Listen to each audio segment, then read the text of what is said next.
Say the planet, we gon' say the planet, everybody. Hi. Oi, pessoal. Hola. Hello. Hello. Hi everyone. Hola, from Fiji. Hola a todos los que participan en la Cumbre Mundial de la Juventud de la IUCN. We gon' say the planet, everybody looking at us like we from another planet. Oh, say the planet, we gon' say the planet, everybody looking at us like we from another planet. Say the planet, we gon' say the planet, everybody looking at us like we from another planet. Say the planet, we gon' say the planet, everybody. Salut, je m'appelle Nancy Chipuka. I'm Tamara Speha.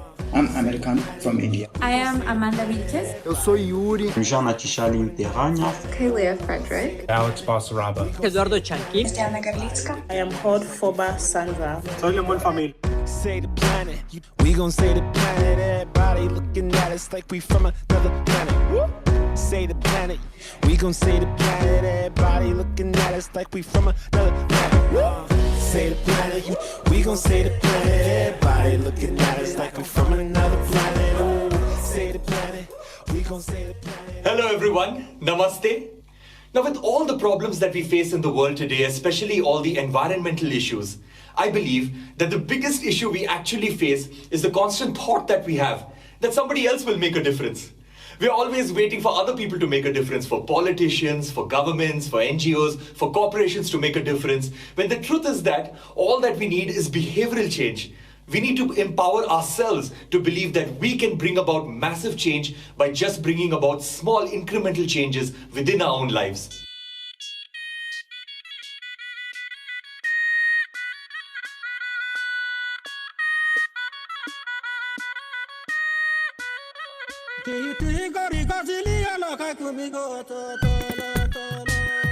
With young people comprising more than half of the global population, never in humanity's story has our collective actions meant so much. Young people all over the world to show the positive impact, to come together and share best practices, crear diálogos entre nosotros que nos ayuden a fortalecer, and we bring hope.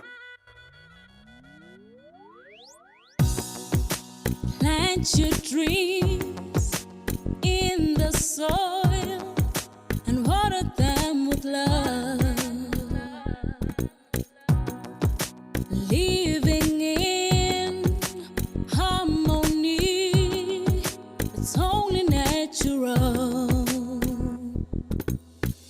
What an amazing gift this is, to be conscious and choose to do what's right.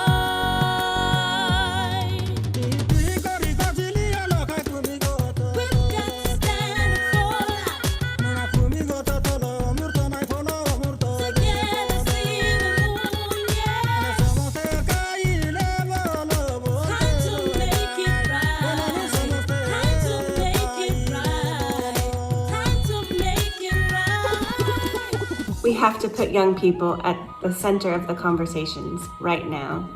I hope this Global Youth Summit provides an opportunity for much more of that, for all of you to engage, connect, ask questions, challenge traditional thinking, and suggest alternative solutions. My hope is that young people all around the world are not only empowered to step into these positions of decision-making and leadership, but that current leadership integrate those voices in and value them and regard them as just as important and just as valid as their own.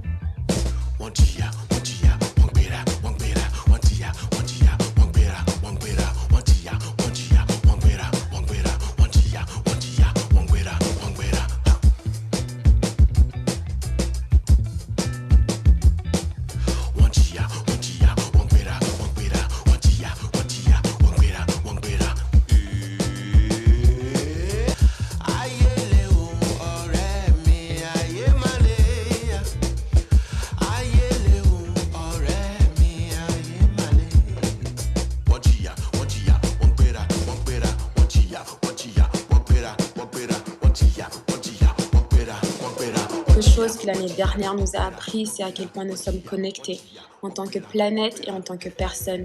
Mais nous savons aussi que l'interdépendance n'est pas synonyme d'équivalence. Nous ne vivons pas tous notre terre commune de la même manière. And so yes, one nature, one future, but many voices. The You Speak Labs are a place for those many voices to be heard. Ven a compartir tus ideas sobre la emergencia climática, la justicia de los pueblos indígenas, la equidad de género, el racismo ambiental, la soberanía alimentaria, los empleos verdes y mucho más. Join us as we showcase that our planet's youth are as diverse as its ecosystems, and that we want to protect the incredible biodiversity found in this one nature so we can truly share one future. Desde la Amazonía profunda, el grito de la juventud, por nuestra vida, por nuestro planeta. La tierra tiene fiebre, las aguas que se pierden, los bosques lloran sangre sin que nada los detenga. Se va perdiendo esa hermosa luz que tiene la selva. No tenemos dos planetas que tengan compasión. Si no ponemos un alto habrá mucha muerte y destrucción. Y no sé qué pasa. Through the IUCN Global Youth Summit, I look forward to learning about what other activities are people doing from across the globe. What can we replicate? What can we improve on? Chance of meeting people and hearing stories and projects around the world of individuals who all have the same goal. 作为来自世界各地关注气候变化的青年人，我们呼吁在多边决策中进一步纳入青年人的观点，提高气候行动中的青年参与度。During the summit, I hope to learn about all the amazing things that are happening around the world and connect to people that are as motivated and empowered as I am.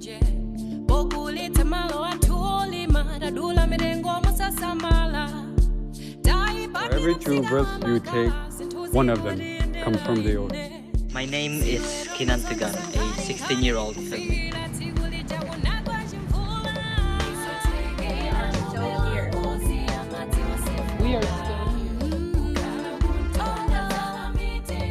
I think as young people, we need to step out of our comfort zones and take that extra step and walk that extra mile to get the future we want. We can't just blame others anymore. We need to ask ourselves, what have I done to help achieve a sustainable world? Santo. Baby, come make I play you like Awaya. No be talk, no be joke, no be cinema. Hey, original lily. Original lily. I'ma make you follow for road. Come on to your load. I not to your back. Make it time and lose track. I'ma make you follow for road. Come on to your load. We welcome you to this very first IUCN Global Youth Summit. IUCN's 6 commission chairs, with our 19,000 passionate volunteers worldwide, are with you. We are listening. We believe that together there is nothing we cannot achieve if we trust, believe, and focus on action.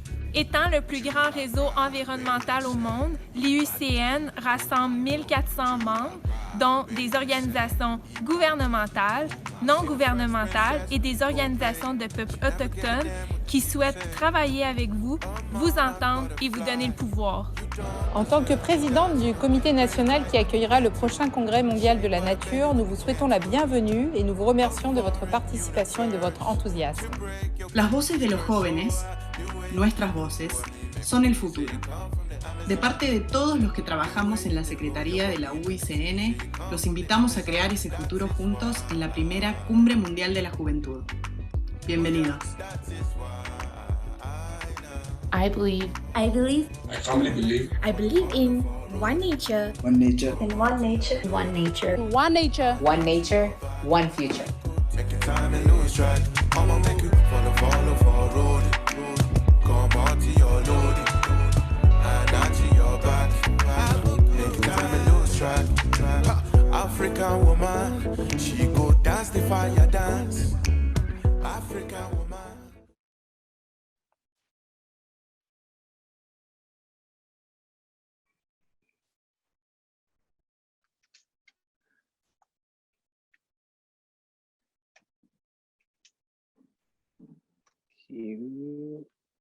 All righty, yo, what's up, guys? So we're here, yo. I am A.Y. Young, founder of the Battery Tour and one of the 17 United Nations Young Leaders for the SDGs. Now, I'm a musician, I'm an artist, I'm an entrepreneur, I'm obviously a Boy Scout, an Eagle Scout, but I'm a young person who truly believes that we have one nature and one future. So let me just take a minute real quick, guys. Let's make sure everyone can hear me before we get started. So check the bottom right corner of your screen, find the globe, and select the language that you want to listen in on. Now, if you need any help, drop your comments in our Zoom chat, all right? So that's the bottom right corner. Make sure that you guys, find the globe and select the language that you want to listen in on so everyone can hear me. All right, and make sure you check that comment in Zoom chat for extra help. All right, so guys, I am super excited about this Global Youth Summit, man. Like this is crazy. Like, do you realize how monumental this event is? Now, the summit it's a new, innovative way for all of us to come together to exchange ideas, to share resources, and honestly, ultimately contribute to the world and take an action, make real change. Now, we are over 13,000 people participating in this summit, repping over 170 countries. Woo! Thumbs up on that. That's so many people. Yo, see, we've literally changed the way that we can connect, engage, and inspire people to take action. We've opened up a whole new way for the youth of this world to engage. So, really quick, to get a little serious, we know how important it is to share our voices, and we recognize that our voices are unique, dynamic, and diverse. So here's the deal. Let's be all sure that we hold this space for our differences. And by that, I mean everyone has the right to be here, to share their own views and voices. But at the same time, guys, we want to be super responsible and make sure that everyone feels safe and respected. So for anyone out there, at any time, if you do not feel safe, respected, right? And if you come across anything inappropriate, please drop us a message in the chat box. The chat box also has those details now, because we are committed to being a harassment-free event. All right, so we want everyone to feel safe and good. So anyway, back to it, guys. This amazing summit. Shout out to all of the people in India. Yo, we got a lot of participants in Mexico, Peru, all those joining us from America, I'm from North America, and Europe. Hello to our Dutch, Nigerian, and Pacific Island friends, and greetings to our Chinese participants, everyone from Canada, to our French friends. Hello, hello, hello, and welcome to this global summit, guys. So no matter where you're at in the world, welcome. This is for us. This is for all of us. Together, we're facing global challenges, and together we can overcome obstacles. Now, this summit is a chance to get to know each other, to understand each other's, perspectives, spend time together. We're all here because we all believe in one nature and one future, right? So we're all here because we know that the path to a sustainable tomorrow, it's going to require empowering young people. It's going to require all of us, right? So we're supported. So anyway, thank you to the welcoming messages from all of the IUCN patron, well, specifically the IUCN patron of nature, Laura Seidel, and the Danish minister shared yesterday. We would not be here if it wasn't for IUCN. So right now, I want to share a message from the IUCN president to welcome all of us to this first ever IUCN Global Youth Summit, guys. Roll it. Dear youth leaders, young friends, and all participants, I'm proud to announce the official opening of the Global Youth Summit. I thank you all for your participation and your contributions to IUCN. We believe you young people are today's pioneers and will be tomorrow's leaders. The youth are the most active and energetic, and the least conservative in mind. This is precisely the strength and the motivation that IUCN urgently needs to carry forward changes and reforms in order to better meet the newly emerging challenges of this world. Dear colleagues, IUCN is committed to actions, and your consensus recommendations sure lead to actions. I'm eager to hear the results of the Global Youth Summit when we gathered in Marseille WCC Congress in September. I hope you will all join us there, either in person or by remote connections. Dear young friends, our future lies on your hands. I wish you have a rich and fruitful conferences. Thank you for your attention.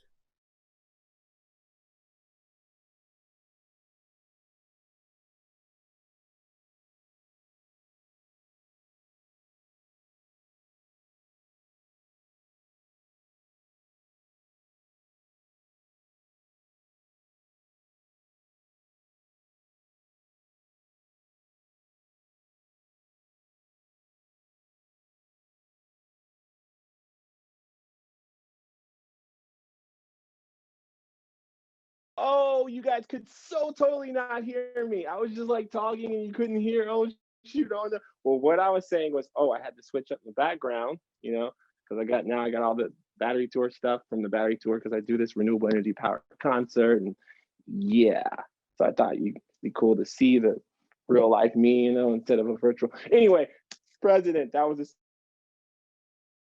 a message, bro. What's up? I see you. That's awesome. Yo, guys, we have so much planned over the next 10 days. So let me give you like a quick rundown of how to get like the most out of your GYS experience. Now, first, we have 3 incredible intergenerational dialogues taking place. Now, up next, join us for the super year for nature and beyond. Now, then on April the 9th, we have an amazing group to address moving from token voices to headed partners. Now, a third and final dialogue is on April 14th, supporting and valuing the voice of Indigenous peoples. This will be at 1 p.m. UTC. To join us, make sure you're logged in to Hoover, and then the links will be in the agenda. Now, make sure you're on time because it will fill up and we have limited capacity because there's like 13,000 people that are in this thing right now and they enjoy it.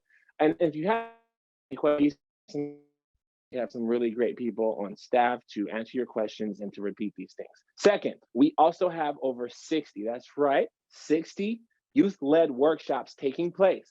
Now, this is where we can all share skills, experience, and capacity, proving that we have, so many amazing right now, all the workshops track under the themes of climate change. Okay, so freshwater and marine, rights and governance, people and nature, and tech and innovation. Now, third, one of the best parts, honestly, of this summit is that we'll leave with like concrete, outcomes, actual, really concrete things. So this is kind of like a new way to participate, to produce outcomes with such inclusivity. So please join #YouthSpeak Labs throughout the summit to truly add your voice, your thoughts to the mix. This is where we really need to bring our diversity together so we can move forward, all right? We're shaping our message to the world. All right, guys, so my favorite part of the summit is the networking sessions. This is a chance like for real talk, right? These are small groups set up for you to be able to directly talk to people around the world, working across the spectrum of conversation. These are small sessions. So again, please show up on time if you want to get in. I think that's the main thing, is just make sure you show up on time. There's a lot of people. We want you guys to be in all of these different things, right? Now, I know this is a whole lot that we're covering, but don't worry, because we've got you covered. We have to make sure that we take good care of our bodies and our minds so we can do this work. So we set up a series of body awareness. Oh shoot, is there any dancing going on? I don't know. Body awareness workshops to take a time, to breathe, to stretch, to make sure, because we're going to be on these, calls a lot. So stretch a little bit, get your body, feeling good so we can change the world together, guys. Now, over the weekend from April 9 through 11, we also have the GYS Film Fest. So the links to access the private playlist, they go live about April 9th.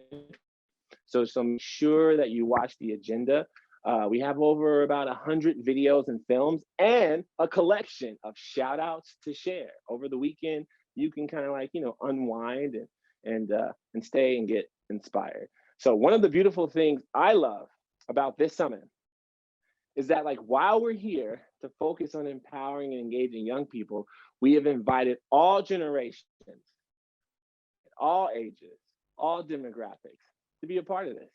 So let's jump in, let's plug in. Let's bring out the one and only, guys. Make some noise if you're at your Alors, house. s'il vous plaît, veuillez accueillir ¿Quién está entrando? notre invité. Let's bring out Gail to remind us how to select the language channels. D'abord, je vais demander Thanks, à Gaël and hi everybody. Here is Gail from France and Ecuador, de nous and we are here with expliquer Sandra, Diego, Mirna, and l'interprétation. Carmen to Je suis ici interpret avec from and Diego, to Sandra, French and Mirna et Spanish. Carmen pour faire l'interprétation de l'anglais vers le français et l'espagnol. Désolée, l'intervenante a été mise en sourdine.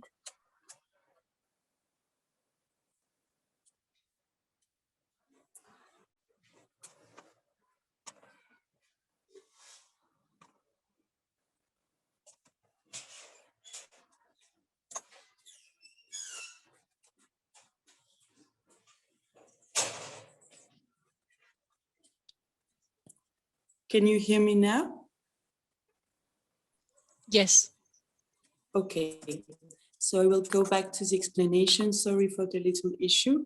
So in order to access the interpretation, please click on the globe at the bottom right Por of your favor, para screen and entrar a la select the language in interpretación, which you wish to listen to the meeting. When French and Spanish speakers are speaking, please choose the English channel to listen to the translation in English. If you have any problem with interpretation, please let us know in the chat. Pour l'interprétation, veuillez cliquer sur le petit globe en bas à droite de votre écran et sélectionner la langue dans laquelle vous souhaitez écouter la réunion. N'hésitez pas à intervenir en français. Des traducteurs sont prêts à traduire vos interventions en français vers l'anglais et l'espagnol. Si vous avez un problème avec l'interprétation, veuillez nous le faire savoir dans le chat. Para la interpretación, por favor haga clic en el pequeño globo en la parte inferior derecha de su pantalla y seleccione el idioma en el que desea escuchar la reunión. No dude en intervenir en español si lo desea. Hay intérpretes que están listos para traducir sus intervenciones hacia el francés y el inglés. Si tiene algún problema con la interpretación, por favor háganoslo saber en el chat. Gracias, buena reunión.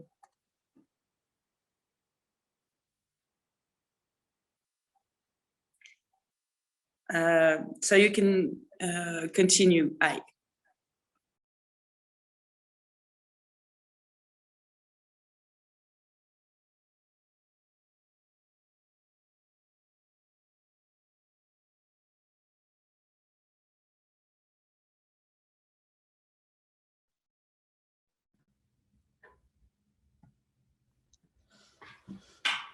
I'm back, but I don't think I should be.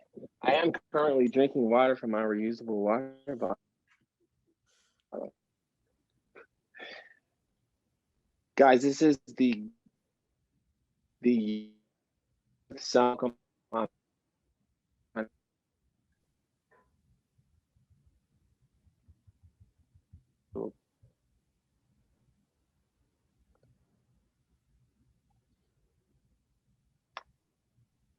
Should be dialogue.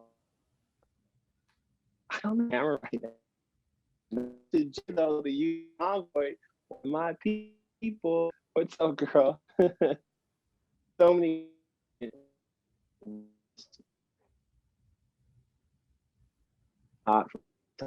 Moving around.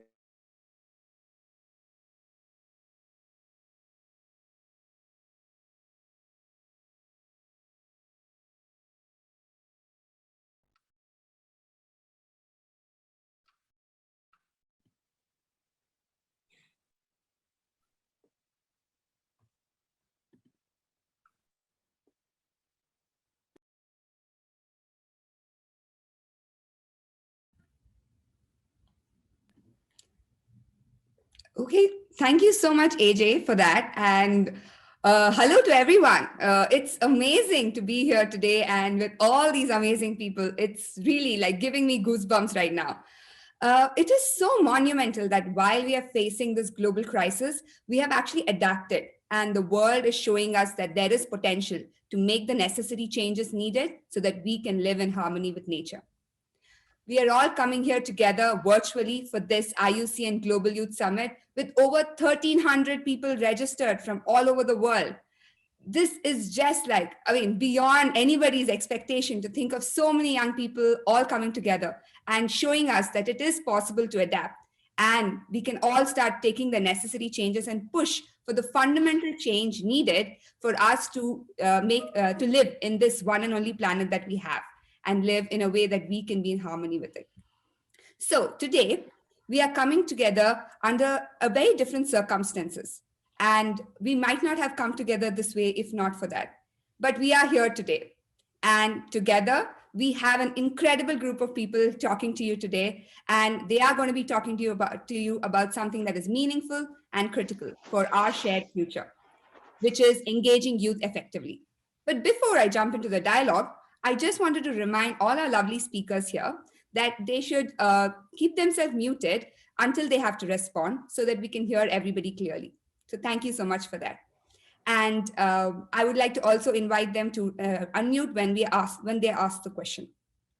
So today I would start off by introducing myself and all the amazing speakers here. And to introduce them, I wanted to do something different. I wanted to talk about who they are, but at the same time, tell you something that excites them or gives them butterflies in their tummy when they think about nature or about working with youth. So let me start off. Hi, everyone. I'm Shweta Sotrabasham, and I'm the Global South focal point for the Global Youth Biodiversity Network.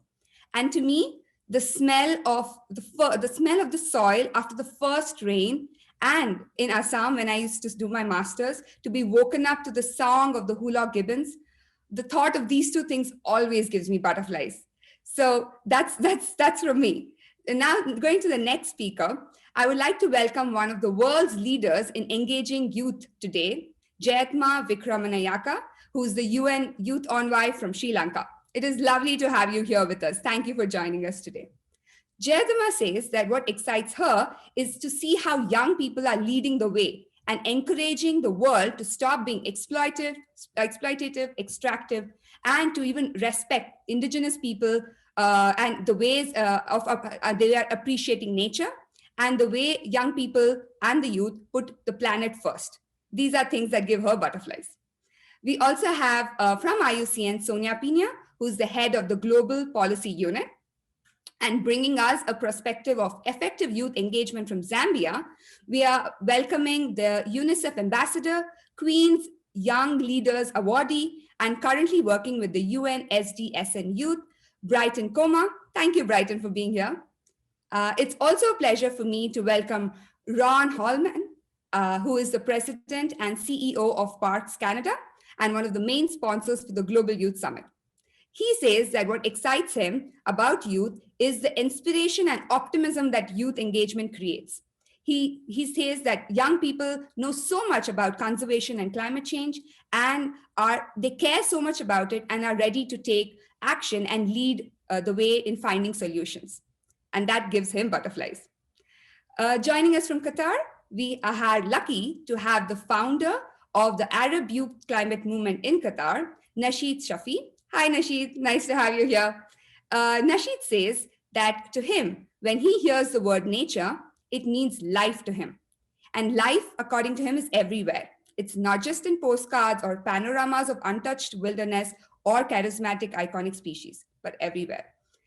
And keeping the dialogue connected to what's happening with the world of biodiversity, we have not one, but two amazing people coming from the CBD Secretariat. We have the Deputy Executive Secretary, David Cooper, and we have Chantal, who is the youth focal point for the CBD, and she works in stakeholder engagement. So for David, many things about nature give him butterflies, but one thing that always sticks out for him is hearing and seeing the whales surfacing at the Gulf of St. Lawrence. And that experience apparently makes him spontaneously feel relaxing and super excited. I never knew that about you, David, and that's really cool to hear about. And Chantal has something very different. She says that winters give her butterflies because when she thinks about all the years she's been in Canada winters, it always fascinates her to see that nature can go into sleep for so many months and then wake up in spring full of life and energy.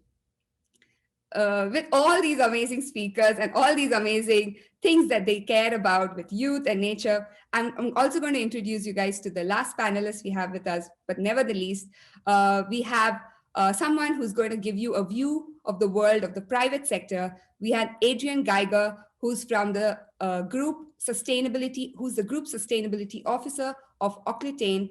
And according to him, nature is the expression of living.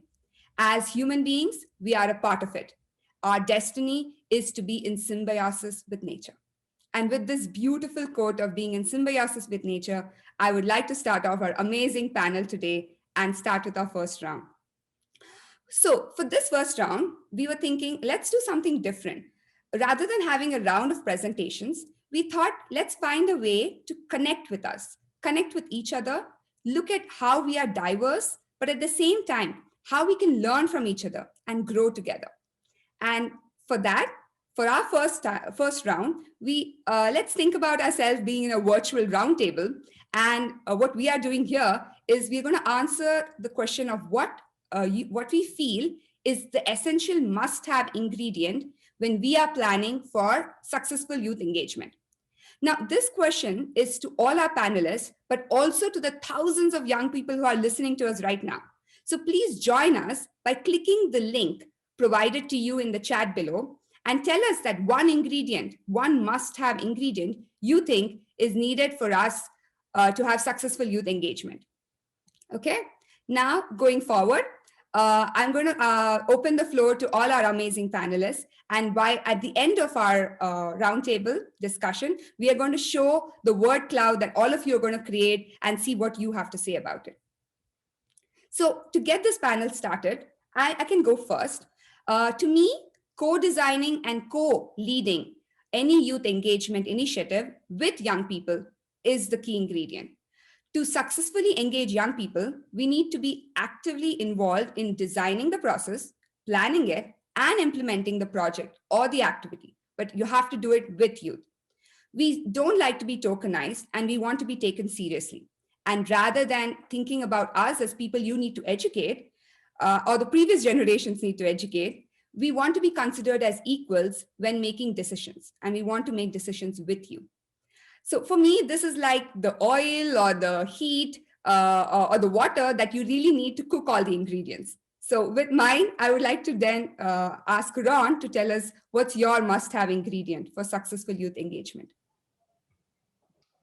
Okay, thanks. Well, I saw it flash up. Somebody typed already, communication.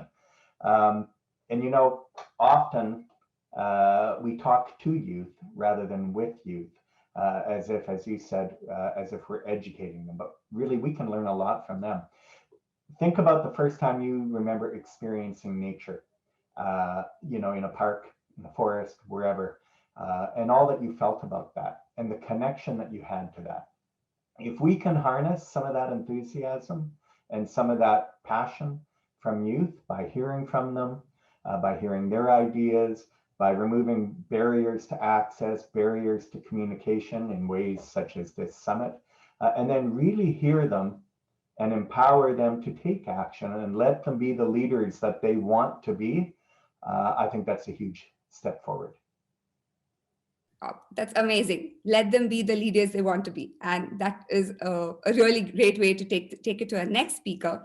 Brighton, what's your answer? Thank you so much. I think first of all, it's critical to realize that there's nothing for young people without young people. And in this decade of action, where we're working on the Sustainable Development Goals, we need to realize that there are three enemies that we should eliminate. I think cynicism when working with young people, judgment when working with young people, are things that should be eliminated. And above all, co-creation of solutions is the mother body that can help us achieve whatever we want to achieve with the youth. Thank you for that, Bright. Jayatama, what about you? Thanks, Sweta. I think representation is key. When we refer to young people or youth, we automatically think that they're a homogeneous group, but they're not. They are really a microcosm of society. They are very heterogeneous. And we need to engage young people in all their diversity. We need young women and girls at the table, young people of color, young LGBTIQ people, young indigenous people, young people of all political views, young people of all social statuses, economic classes, rural young people, urban young people. So when we talk about young people, without giving sort of say one young person 1 minute to represent all young people at important discussions, we should open up more spaces like this youth summit today so that every young person can speak to themselves and their own lived realities. Oh, awesome. That was lovely. David, what is your ingredient? So building on what others have said, I agree very much with what's gone before. Space for self-organization, giving youth the opportunity also to challenge, well, in the CBD process, to challenge the governments, to challenge the other participants. And also that means not just on, in a meeting that is at the end of a process, but throughout that process and from the beginning, through the consultations, through the technical discussions. Again, in the CBD context, it means trying to encourage engagement at the national level before we get to the international meetings as well. Oh, thank you for that, David. Adrian? Well, I guess I have a different point of view coming from the private sector. On my side, I would say the ingredient is concrete action. We need to show the younger generation that it's no marketing bullshit. We are actually walking the talk and we believe in what we're saying. And at L'Occitane, this is what we're trying to do. For instance, we have this year contributed to protect 1,000 species and varieties of plants through different programs in Burkina Faso and south of France. And also with the OP2B business coalition gathering almost 30 companies. We are scaling up regenerative agriculture to fight against climate change, to fight deforestation, and to support farmers' livelihood. Voilà. Thanks, Adrian. I think Walk the Talk is a great one. Sonia? Thank you, Sweta. Well, for me, it's following on Adrian's comment just now. I think the ingredient should be a catalyzer for action and reaction. So take it as the baking powder in a cake, for instance. So without that ingredient, I see very difficult for youth to engage fully in anything. If you don't see yourself in it, if you don't understand why, if you don't have a say or a sense of where that engagement is going, I see it very difficult. So that catalyzer, that baking powder for me is essential. Thank you for taking the narrative further. I love the baking powder and catalyzer concept that you added in. Now I think it's great to let's see what other ingredients our participants have added to the word cloud that we can actually look at and maybe even incorporate in the work we are doing. Wow, okay. So there are quite a few interesting things that I can see have come up here.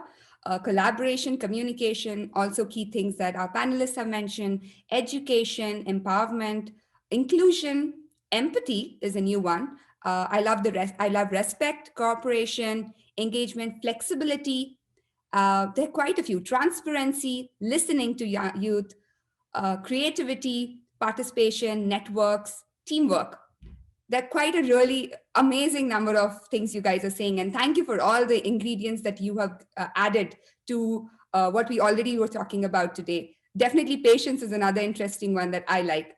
So thank you for all the people who have contributed to this. I see over 300 young people have answered this question. It's great. And I'm going to now take the panel to the next stage where actually we're going to start seeing how we're going to take some of these key elements or ingredients that all of you have talked about to make it into something, make it something that we can imbibe or, cook by ourselves. So before I go to that, to the next round, I'm going to request all the participants, if you have questions, to type your questions down in the Q&A box where you can ask your questions to the panelists. And if you're watching this live, please ensure that you put your comments in the Whova platform.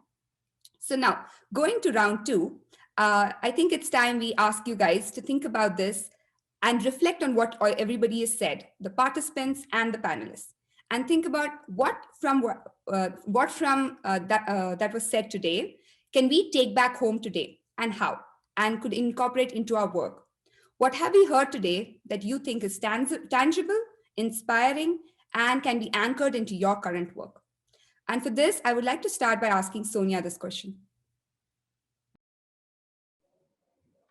Thank you. Well, I think I've heard a lot of things that I feel connected to in this just short space of time.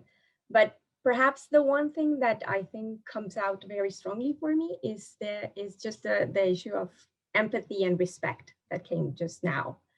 And that ingredient to me, it's adding very well to the mix, just because, as you yourself said at the beginning, we don't want to be, we want to be listened to, we want to be respected, but don't take us for granted. And that part of the being connected with other, being listened to and respected so that you can start a dialogue is really a true part of engaging someone, and let alone youth, of course, in something that is meaningful and impactful. So if we're talking, as we're talking here today, about a super year for nature and advancing nature's causes and objectives and sustainability forward with youth, I think that perhaps that is something we have to be adding first to our long ingredients list: respect and empathy. Yep, absolutely. Thank you so much for sharing that with us now. Nishad, would you like to tell us what you think you can take back from what you heard today? Well, I would echo on inclusion. That's something we faced being in the Arab world. So I probably would put up respect and inclusion, like Jeremiah was mentioning, that young people from all aspects of society, color, and sexual orientation or region of the world, no matter where you belong to, but that youth representation is not just a youth from a global north or a specific countries in the global south, but everybody from the global south and global north should be represented. So I would go with inclusion and respect as a great takeaway for representing many of them from the global south. Thank you. Adrian? Yeah, I will say also inclusion. I mean, we are talking about saving the world here, and this is a systematic issue. And if we don't hear the voices of everyone, and especially those who are not really heard, there is no way we can make this change. And it reminds me, for instance, what we're doing in Burkina Faso. By listening to the women who we're working with to collect the shea butter, we have changed the way we're producing the shea butter with them in order to respect the biodiversity there. So inclusion is such a strong word, I agree. Yeah, I think we can already see like a trend coming in, how you guys are talking about certain values that are key ingredients: inclusion, respect, empathy. I think you guys are really touching on some key aspects right now. And definitely this dish does sound like something which is really a tasty one, if I might say. Jetwa, what do you think you could add here? I would like to pick up on something that I think Brighton alluded to when in his presentation, which is the importance of creating safe spaces for young people. I think there's a lot of dialogue around, how great it is that young people are coming out and speaking about these issues and taking action, and a lot of sort of, applauding their activism. But when they are under attack for that activism, institutions often do not protect them or stand up behind them to protect them, right? We've seen this, for an example, happen during the Amazon fires. Some of the indigenous environmental defenders who were speaking up against what was going on at that time were sort of retaliated by state and non-state actors. Recently in India, we saw a 21-year-old climate activist being arrested for sharing a Google document regarding a protest, youth-led protest. And in my country, for an example, one of the young leaders spoke about deforestation that is currently happening at a very rapid pace. And the next day, the police was going into her house to sort of, intimidate her. And this type of retaliation, intimidation happens to young people, even to children who are speaking about these issues that are sometimes sort of seen as anti-government or are not welcomed in certain contexts. And I think as much as we ask young people to take action and be vocal and be bold, we as institutions need to stand behind them when they are being retaliated against. Absolutely. And I think this is something we as young people are learning more and more, that we need to start talking to our community on how they can be safe and how they should engage in a safe way. So thank you so much for bringing that up and making this really current at the moment to the discussion we are having. David, do you have something you could add as well? Really just emphasizing the importance of co-design, working together with youth organizations to work out the way we can facilitate, enable. We can't organize for youth, right? Youth must be self-organized, but how can we work together to provide the spaces that allow, as you've said, these very diverse voices to be voiced. Thank you for that, David. Ron, do you have something that you think could be another take-home ingredient for you? Sure, thanks. I'd like to go back to what Jay Ahmed said on the diversity of youth and that they're not homogenous, because it's so true. And it's key to understanding how to reach out and how to connect with many youth on their terms. For example, at Parks Canada, we have a variety of programs such as the Youth Ambassador Program, a Parks Life platform that allows youth to share their stories and experiences amongst themselves on their own terms. We have coloring books for little kids to explore. We have mood walks and all those sorts of things for kids who want to learn and experience about it. But we also try to keep diversity in mind in terms of how we provide volunteer and employment opportunities. For example, we hire racialized youth, Indigenous youth, groups from different equity-seeking communities, etc. And really, if we can remember the diversity of views that come from youth across the country and around the planet, we think we will get much better views, better decision-making, better outcomes, all to the good, and create pathways to nature for anyone who wants it. Absolutely. Thank you for that. Brighton, what about you?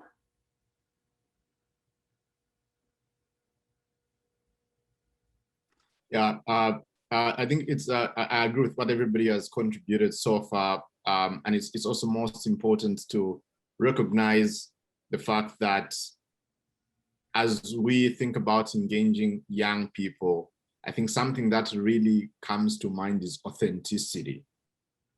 Authenticity in the approach we're engaging them. Authenticity in our intention of engaging young people. Because I think we are living in a world where there's too much tokenism, where young people are only being engaged for the sake of being engaged. So meaningful engagement is critical, and that's something I would like to highlight. Thank you so much for that, Brighton. And I think you do hit on, again, another critical issue that we as young people face. And if I have to see what I would take back, it largely would be to, remind ourselves that we have to ensure that the authenticity, as you call it, the values with which, the intention with which we do a youth engagement is actually genuine. And we really do believe that they have a potential, and they're not just consumers, not just empty boxes that need to be filled, but actually people that have a lot of potential and are a generation that can lead. I think that is something that would be my take home from all that you guys are saying, is to find a way to have that genuine connection made with ensuring that we respect them, empathize with them, and even help them, show them a way to lead the way they want to lead. But I think clearly from all the feedback you guys are giving us, there is no real one-size-fits-all solution that works for everybody. And everything is context dependent, not just for youth engagement, but even in conservation. But what we have seen is that you guys are telling us is that there are some critical principles or best practices that we all should follow and are necessary for us to be able to engage and make decisions so that we can do it with the previous generations. Now, taking that forward, I would like to also share a little bit about how I came into being in the youth space, and how sadly what you guys are talking about is not something that is still very common, and most of the values and principles you are talking about are still not recognized fully, and people are continue to tokenize us and just use include youth as a consumer, or as a potential group of people that need to be engaged because of their numbers, but not really meaningfully engaging us. And this was something that even I remember when I joined the Global Youth Biodiversity Network, how we struggled to make country delegates really understand why they should engage youth. And we did what Brighton was talking about, where we actually showed them that we have something valuable to contribute. And we went on and created a youth guidebook to the CBD process. And this was called the CBD in a nutshell. And this was such an incredible book. It turned into such an incredible, valuable source for not just civil society, but also to government officials, that it started paving the way to really explain to our community that young people are a valuable, can have valuable contributions and are a powerful stakeholder that they need to engage. We also went on to actually help to create empower youth and capacity build them so that they can create around 44 national and regional chapters across the globe and lead projects by themselves and lead activities where they can support the governments to actually create implementation on the CBD targets that need to be done, so that they could show the governments that they can actually be allies, but at the same time, we are a generation that can take the lead. So with all this happening in our community, this was where we were able to slowly trigger over a few years, we were able to transform from moving towards and inspiring young people, thousands of young people actually, to come together and actively engage for biodiversity. But when I say that they all came together and they were engaging for biodiversity, it did not happen because of anything external, but literally from that passion that young people had within them. And it was because of the values that we held dear as a community at Gibbon, where we ensure that every time young people are engaged, we need to engage them meaningfully and effectively. And we wanted this to become a standard, which is not yet there today. And this is one of the main reasons I think we as young people are pushing for intergenerational equity, which is the concept of fairness and justice between and within generations, as one of the 12 key priorities under the Youth Manifesto for Nature. And this is one of the reasons why we wanted to also continue to push for this at all the levels and all the processes that we can, along with all the other youth groups and constituencies and youth-led organizations that are supporting this manifesto and the movement behind it. But while I share with you these amazing thoughts from mine and my personal experience, I also want to take this opportunity to ask Brighton, you being such an amazing mobilizer, I would really like to hear your experience of what is a good example of successful youth engagement according to you. Thank you so much. I really appreciate, and I would like to really paint a picture of what really inspired my intention to get into the youth movement space. So I was raised in a very small town on the copper mining town of Kitwe in the northern part of Zambia. So it was a very small community of about 500,000 people, no piped water, no tarred roads. There were days where I would be walking to school during the rainy season and the bridge which connected my house and the school was washed away by the rains. There were days when the area experienced droughts and young people like myself and girls were disproportionately affected by walking extra miles to draw water. So seeing all these challenges inspired me to realize that radio is the most powerful medium of communication in my community. If I wanted to go to school, I would turn the radio on, wait for the announcer to say, it's now 10 o'clock, and I would rush to the bathroom and get ready. So I realized that why not use the most inexpensive, fun, and available medium of communication to engage people in my community by raising awareness, educating them, but also calling truth to power. So using radio, I mean, reaching 2 million weekly listeners and creating a model that ended up inspiring so many young people made me pick up two things. I think number one, how can we as young people find most inexpensive, accessible, easy to use, and fun channels and approaches to reach our specific targets. But also the responsiveness of the radio station to give me radio airtime at the age of 14, to me, symbolized meaningful youth engagement. They did not ask for any specific training. They trained me with the right skills to be able to come up with models that would inspire the community.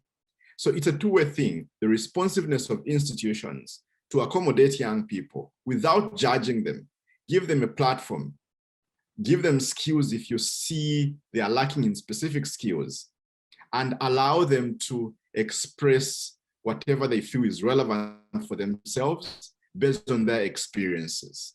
So when I look at my past and now leading the United Nations Sustainable Development Solutions Network youth programs here in New York City, I realized that the world is like a classroom.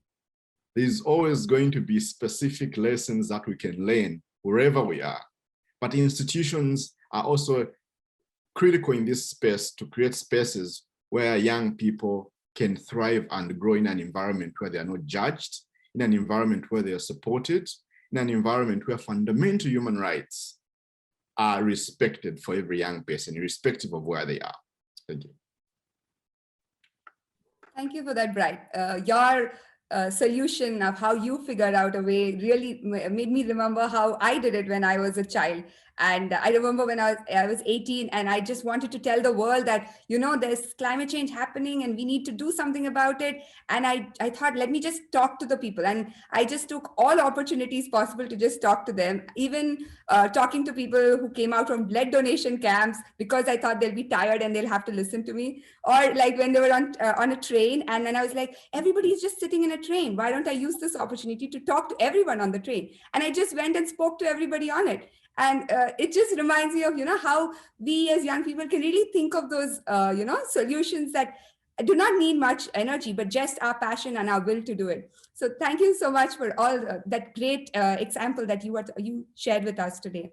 I would like to move on now to Sonia and actually, you know, reflect on, you know, with Sonia about how COVID has brought more and more people into virtual spaces and how, you know, critical conversations right now, it is very important to have communication and critical communication to ensure that we have effective program development. So as, you know, IUCN and the reach and the commitment you have for youth engagement, how do you see the work that Brighton is doing and the inspiration that he provides as an opportunity to further engage young people in the work of IUCN? Maybe even you could shine a little bit of light on how you see this moving forward with policy advocacy and youth engagement. Super. Okay, well, for me, young people's engagement results from also being well equipped to be part of the discussions, to participate in debates, to engage fully into conversations that perhaps are not ready-made for all of us at one point in time. And that engagement also comes from, and that well-equipped comes from having the right information at your hand, at your disposal. And the knowledge, having access to that relevant information and be able to participate then and turn that into, you know, decisions and conversations. And I find that that information sharing is not always given to all of us, and it's perhaps not well packaged in one way or another. So in policy settings, for instance, if you're about to participate in a decision-making process, you need access to that relevant knowledge and information that can give you then the tools to engage fully, participate, turn that into recommendations that are based on that information and that are targeted to a certain audience. So following from what Brighton was just saying, I think here we have to be very innovative and creative in the way that we deliver that information, present that information, especially to youth. And I would say that in general, also for many other audiences, it doesn't come out easily presented or accessible when we talk about very scientific, technical information that then informs and must be there to inform decision-making processes and policy relevant decisions ultimately. But that packaging it's essential, I think, in the way that it's presented, that information, that knowledge. So to me, in the global policy unit and throughout the 18 plus years that I've been working in IUCN in that setting, one thing that I've learned is that you have to, first of all, adapt to the context, as you were saying before, but also to mold the information and present it in a way that it's appealing to whoever you're talking to. So that it's not one size fits all. It doesn't work for everyone to convey the information in the same way or paint it in the same format. It doesn't convey the same message. So for policy decision making, I think it's essential that we think about who are we talking to? How can we make this person or individual or group of people have butterflies when they hear this information, react in a way that makes them trigger action? And so a big part of that learning for me has been, how do I translate what I get from all the experts and the unbelievable experts that are all over the world in their own right, in universities, academicians, you name it, in IUCN's commissions. There is an enormous amount of information and data out there, but that it's not being harnessed and presented and gathered in a way that triggers the action that we need. And for youth, I think that it's essential that, again, we are innovative, creative, that we find the right spaces, the right tools to convey those messages. In the current setting, if you see what is happening right now, we're talking in a virtual space because of the pandemic and everything that has generated that health crisis, together with a number of other crises, had led us to rethink the way that we work, that we consume, that we engage with others, that we engage with nature. So I think that reshuffling a lot of that, impinging a lot of creativity in the way that we convey, communicate, innovate, would make a long way. And for me, especially sitting in a policy setting where sometimes people think it's very dry, very boring, ultimately, that creativity, that innovation needs to come from youth, and that has to convey a different sort of message. That message of you can do it, you can have it your way, but you have to be well equipped to do that. Absolutely. And thank you for, putting that context of how you see, the work being implemented and how, the complexity of policy and understanding policy can really be something that can be critical to really make change happen. So that was quite a helpful insight into that world for us as well. I would like to now ask Nishad, you having such an amazing example of how you have done youth engagement under the Arab Youth Climate Movement in Qatar. Could you tell us, how you would take Brighton's example and see how that would really be something like that would be conducted in your region? Maybe like even thinking about like the initiatives and different tools that you would need and you use right now to actually target active youth groups in Qatar, and how do you get them mobilized? Well, thank you. Yeah, Brighton gave a good example how you mobilize young people, and again, the contexts differ from a region to countries. We here had some experience where in the beginning in 2015, young people were in part of this whole climate conversation, either be it in the local conversation or at the international level. So how do we change? So we brought up many programs where we wanted to involve community, especially young people. Some of the programs like Ambassadors of Environment Qatar was one example which we started, where to bring more people into engaging locally, as well as like how Sonia mentioned, to equip with the knowledge.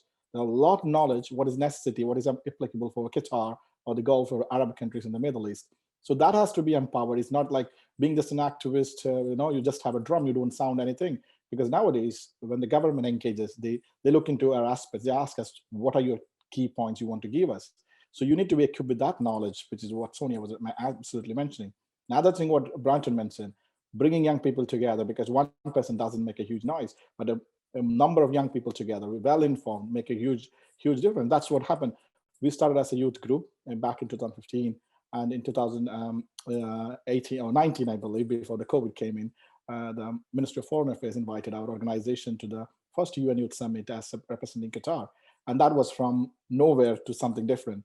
So what we did in that 3 years was building that reputation that this is a young people who have the knowledge and who can work not only in youth group programs, but also policy level engagement. That's why we were also invited for the NDCs of Qatar's preparation.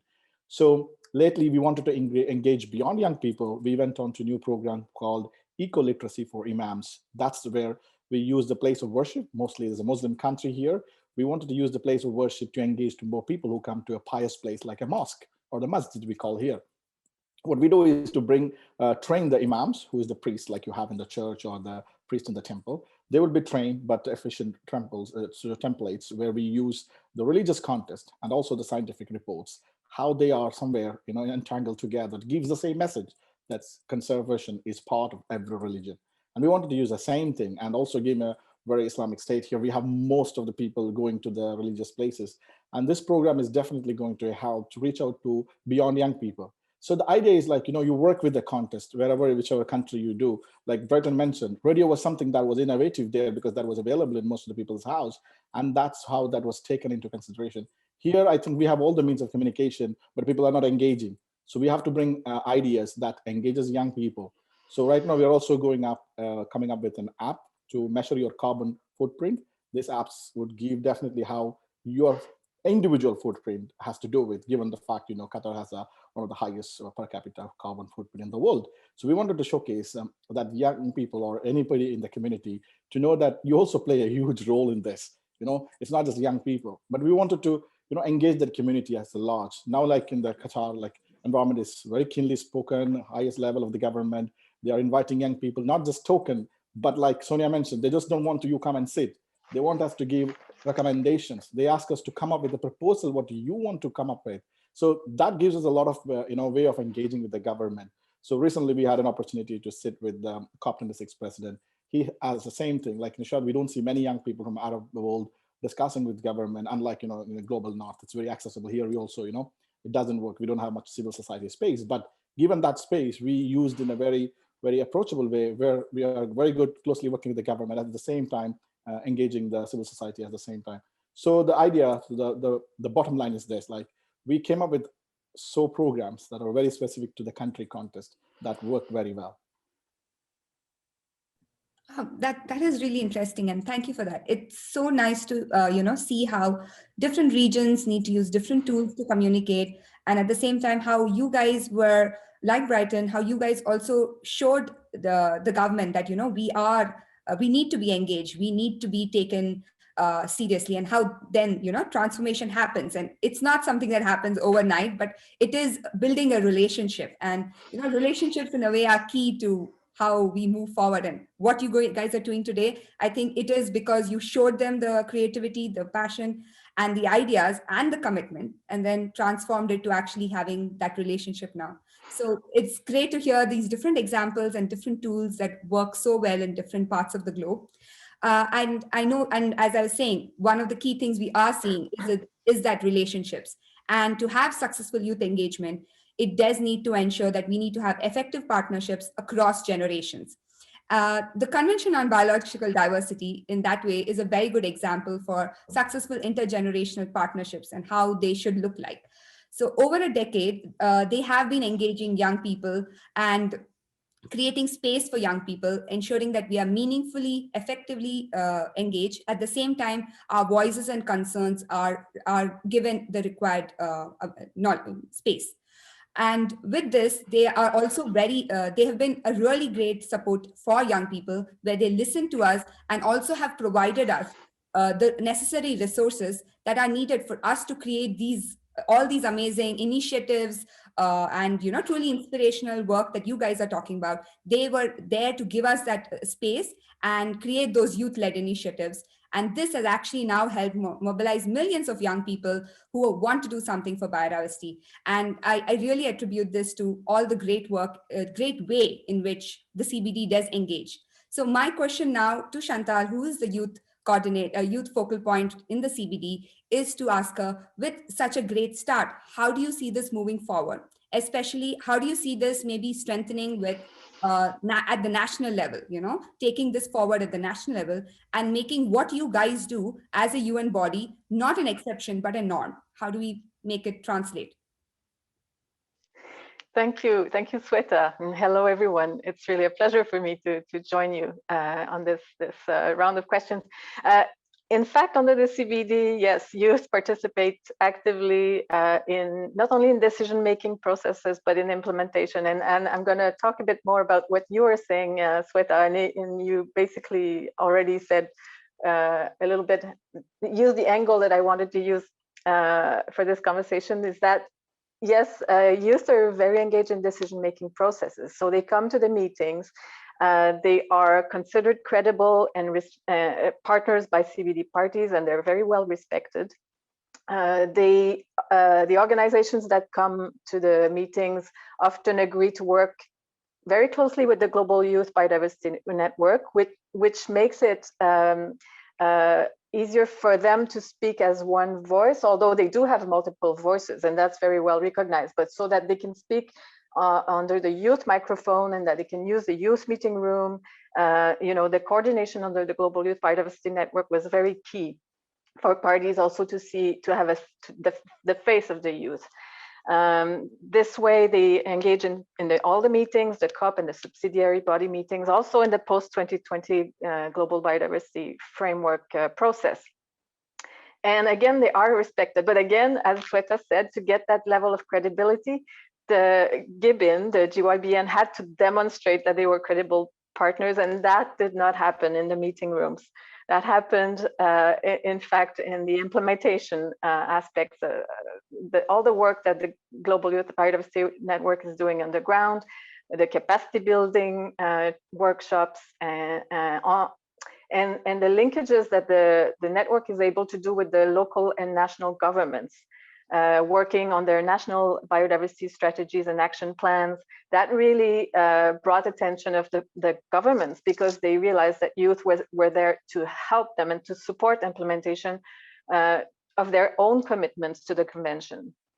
So through all these activities, the guidebook, local campaigns, species campaigns, consultations, so youth have demonstrated that they're self-organized, coordinated, well-trained, and also, as you all mentioned, they're respectful of the process.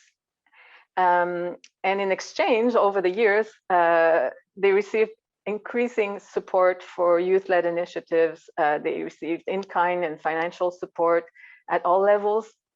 They developed partnerships, intergenerational partnerships, which is very important. And also, as David mentioned, also they were invited to come to the CBD meetings, the international meetings, but also the technical and regional meetings, which was key to kind of mainstream youth in the CBD programs. So for the CBD, what we're going to try and continue to do this and strengthen this as much as possible, because they're very important enabling conditions. And if we keep the analogy of the food, and when we are trying to think of how this could be replicated in other UN bodies, or how could this be a norm, in UN bodies, but also at the national level with governments. I don't think there is a recipe per se, or one size fits all, that, as other people mentioned also. I think it's, as you said, a matter of relationship. There are key ingredients, as I think it's Brighton who said that it's a two-way street, but it's a multilateral street, right? Where it's different groups of youth, different stakeholders, civil society, governments, who really engage in a respectful relationship, or where they can see that youth participate in implementation, participate in decision making, but in exchange, others have to be open and have this inclusive approach and dialogue with the youth and be ready to collaborate with them. So thank you for the question. Thank you so much, Chantal. And I love the way that you have taken it forward to continue to use our recipe narrative from the round one.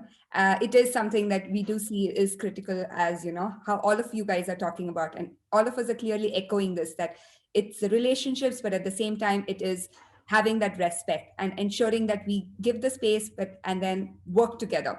I think these are some key things that all of you are mentioning, and it's great to hear that we all kind of see a direction moving forward. I would now like to ask the one person that I think could imagine a global approach to this solution, to this thing, which is obviously Jetma, who's the UN Youth Envoy. You have really worked across the globe, and we would really love to hear from you. What are your thoughts on moving this concept of youth engagement beyond numbers to something more meaningful? Thank you, Shweta. I think a lot of important things have been said, so I'll try to be very concise. I think, as Ron mentioned in the very first round, communication is one of the best tools that we have in terms of not only sort of educating and mobilizing young people, but to be able to effectively forge intergenerational partnerships in order for us to formulate better policies, but also, as Chantal said, implement and also make the accountability of those policies more effective and owned by young people and future generations as well. So the best way to communicate is not only to highlight the issues and the concerns of young people, but actually making sure that young people can speak for themselves. Brighton said earlier, nothing about us without us, and this has been the mantra of the youth movement for so long. And I think it's very important to ensure that the institutions are not talking on behalf of youth or about youth, but that they're talking with youth like equal partners. I know that, this has been said many times, but still, particularly as somebody who works with the United Nations, it's extremely difficult in these bureaucratic hierarchical institutions to make the point that, well, a young person can actually contribute at the same level as, say, a minister or some high-level representative, and that they both bring their unique expertise and they bring their unique experience into these conversations that can help shape us come up with inclusive solutions. So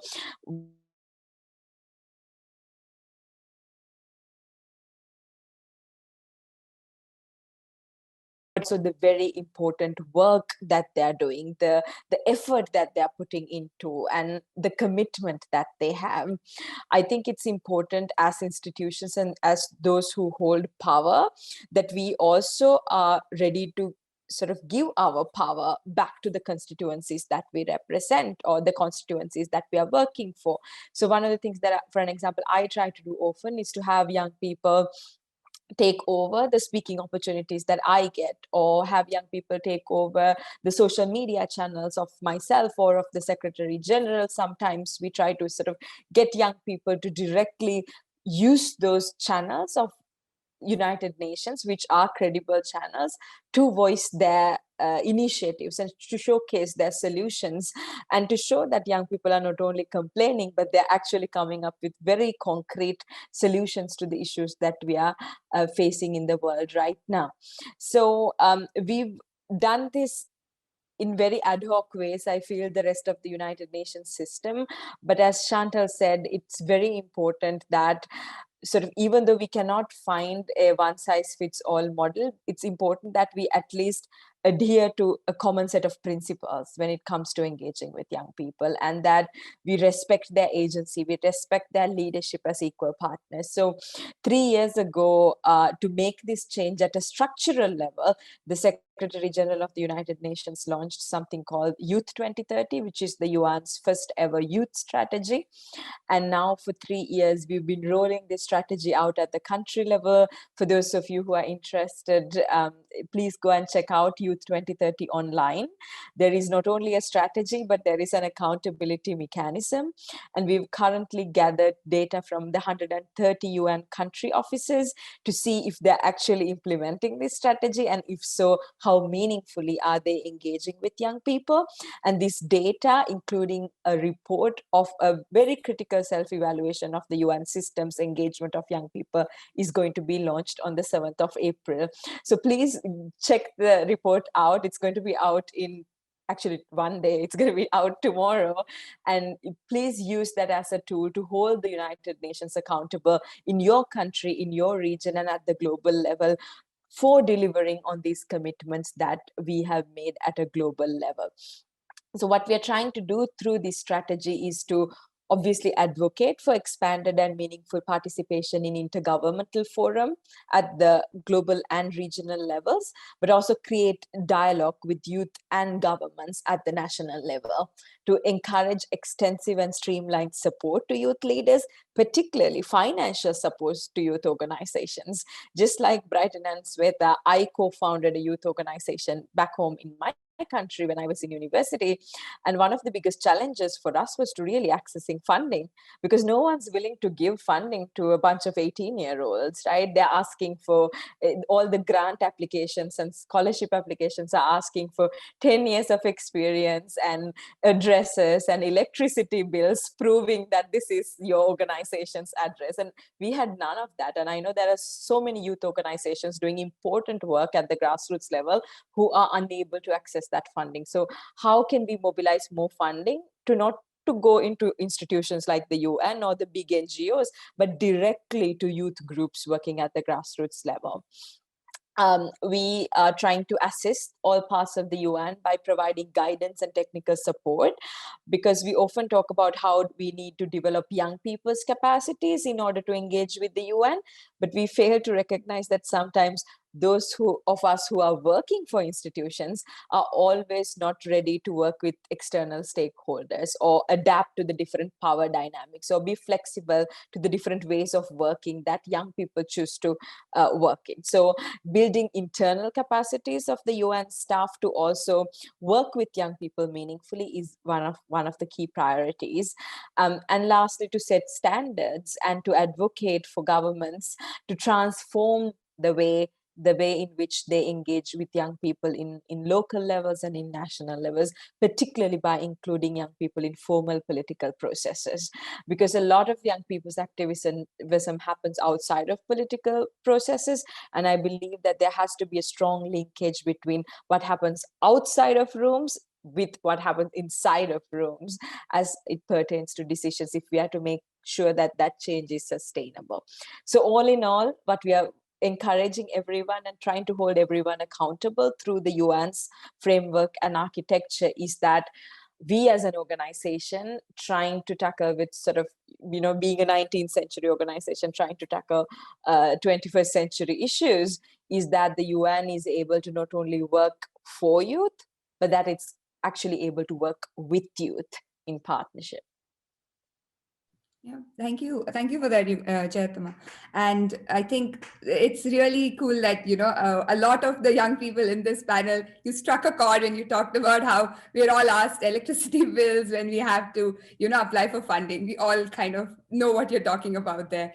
And I do see that, what the initiatives that you guys are doing are really cool. And I really think that these could be a very good way that we can start changing the narrative, changing the dynamic that, we have right now with as young people with the world, and, bring things to the next stage. And definitely, we're all going to check out that report that you're talking about. And let's hope we can get that link in the chat as well, so that we can get all the young people here to go back to their countries and really hold their governments accountable. But one of the key things, I think, taking forward from what Jayatma was talking about, how she used communication tools at her disposal to make things happen and make these change in dynamics happen. I think we could we can look at this in the next at the next level. And for this, I would like to ask Adrian, you being from the business private sector, we know that business has always had like the pulse of how to do advertising in radio and television, and how to disseminate information and get people to do things. We wanted to ask you, in your view, what do you think could be some of these different modes of communication, either in the traditional media or in social media, that you think that we can use, where we can actually create long-term, meaningful and successful youth engagement of young people, where you give them the information, but also empower them? How can we use these media channels and communication tools out there to do that? Well, to start, I'd like to start with a concrete example. You know, the Black Lives Matters movement. When it started, many brands wanted to show a position, show some support into this movement. And on social media, you could see many brands saying support Black Lives Matters. And what we got actually straight after was a hashtag saying pull up or shut up. Basically telling all the brands, why you saying support, but show yourself. And actually many of these brands, and to be honest, we were part of it, felt quite embarrassed because we were not perfect. And so the lesson we got from here, which is actually going back to what Brighton said about authenticity, is you have to be transparent. Transparency is key on social media. And actually it's okay not to be perfect. No one is perfect. But you have to show that you care. And you have to give proof of your actions. And that your actions are helping you as a brand to improve. And this is how you will build your credibility. To give a concrete example about what we did that worked quite well, it's in Southeast Asia. They had this campaign called BLT, Big Little Things, unlike the sandwich, which I quite like, by the way. Big Little Things was to promote recycling. Basically, they were telling everyone, come into our stores with any kind of cosmetic packaging, and we will recycle it for you. We will collect all the packaging and recycle. And basically, this campaign helped us also to explain why it's important. We show transparency. We showed what we are doing actually, because again, we're not perfect. We want to engage, and we are in the process to engage in circular economy. We have signed the Ellen MacArthur program, but we're not there yet. And we also tell them what's going on with the plastic that is not being recycled. How in Southeast Asia, and like in France, like in many countries in the world, it often lands up in landfill or in the ocean. And what's the repercussion? How does this affects the fish and what we eat, and who, what we become at the end, because we are what we eat. And we see that this was a really powerful way to engage with our community. Starting with a concrete action, showing transparency, showing that you care, and little by little, trying to do what you can to make things better. Thank you. And yeah, those are some really cool initiatives that are out there. And I think like the private sector is trying to see how they can like show themselves, be transparent, and actually show the world that they are ready to, work with us to make that change happen and transform our world to live in harmony with nature in a way. So yeah, thank you for giving us that insight into that world out there.